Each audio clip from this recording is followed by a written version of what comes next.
This is a video in clinical medicine from the New England Journal of Medicine.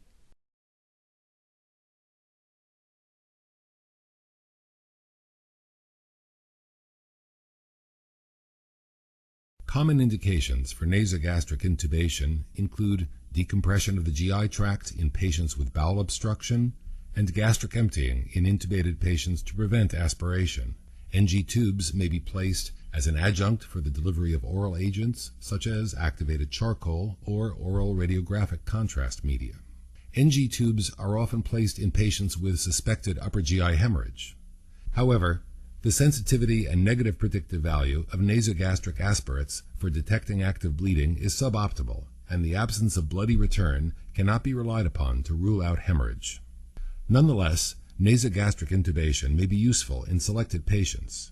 Evacuation of blood and clots from the stomach may facilitate the endoscopic visualization of the gastric and duodenal mucosa, and the return of bright red blood does provide prognostic information. Nasogastric intubation and gastric emptying may be beneficial in patients with severe pancreatitis and associated ileus. However, it has been shown that NG tubes are not beneficial and in some cases detrimental in patients with mild or moderate symptoms.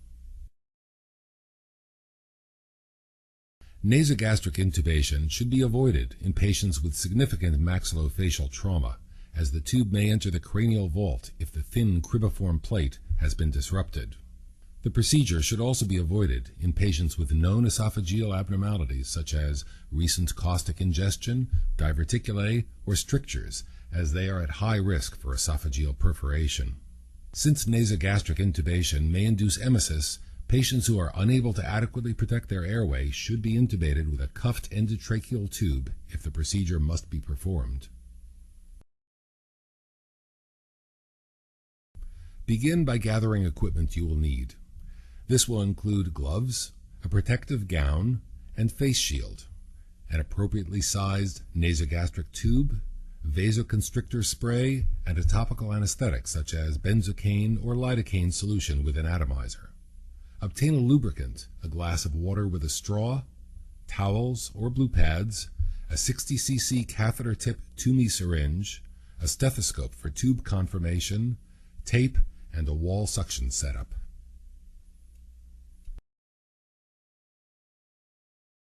Have the patient breathe in through each nostril to assess which side is more patent. Premedicate the nasal cavity with a vasoconstricting spray such as phenylephrine or oxymetazoline. Anesthetize the nasal cavity with a topical anesthetic such as 4% lidocaine or topical lidocaine jelly. The posterior oropharynx should also be anesthetized with lidocaine or topical benzocaine spray. Nebulized lidocaine may also be used. The proper depth of tube insertion is approximated by measuring the distance from the xiphoid process to the angle of the mandible and then to the nostril. Lubricate the distal tip of the nasogastric tube with surgical jelly or viscous lidocaine. Position the patient sitting upright in the sniffing position. Insert the tip of the nasogastric tube into the nasal cavity and slowly advance it posteriorly parallel to the floor of the nasal canal. The tube should not be directed upwards. In this endoscopic view of the nasal cavity, note that if the tube is passed in an upwards fashion, it will reach a blind recess at the middle turbinate. When the tube is passed parallel to the nasal floor, it reaches the posterior nasopharynx without difficulty. Continue to pass the tube posteriorly. The patient may gag once the tube reaches the larynx. Temporarily halt the advancement of the tube and ask the patient to begin swallowing sips of water through a straw. Coordinating advancement of the tube with the swallowing mechanism facilitates passage of the NG tube into the esophagus and prevents entry into the trachea. This is a fluoroscopic view of a nasogastric tube being inserted. As the tube reaches the level of the larynx, advancement is temporarily halted. The tube is then inserted as the patient swallows, and once past the larynx, is rapidly advanced. Note that in this endoscopic view of the larynx, the trachea is frequently open and may be accidentally intubated with an NG tube. Note also that as the patient swallows, the laryngeal apparatus arises and the epiglottis covers the glottis, preventing tracheal entry. Once past the larynx, the tube may be inserted rapidly to the predetermined depth. Check the black markings on the tube to confirm proper depth of insertion. Assure that the patient is in no respiratory distress and is able to speak. If the patient is unable to talk, is in respiratory distress, or if respirations can be heard through the tube, it should be removed immediately, as tracheal intubation has likely occurred. Attach the catheter tip syringe to the main port of the NG tube and insufflate 30 cc of air while auscultating over the epigastrium. A gurgling noise should be clearly audible. Using the same syringe, aspirate the NG tube and ensure that it fills with gastric contents. It should be noted that auscultation and aspiration may occasionally provide false positive results.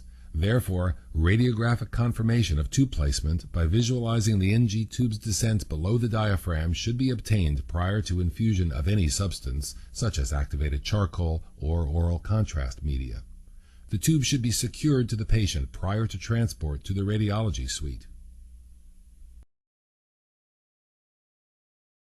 Take a 5 to 7 centimeter strip of adhesive tape and tear it vertically for 1/2 of its length. The wide section is placed across the patient's nose, and the two tails are then wrapped in opposite directions around the NG tube. You may now connect the nasogastric tube to suction. Turn on the suction and adjust the vacuum force as desired.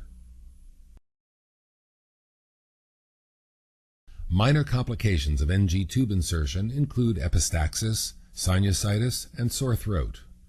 More serious sequelae include esophageal perforation, pneumothorax, aspiration, and, rarely, intracranial placement.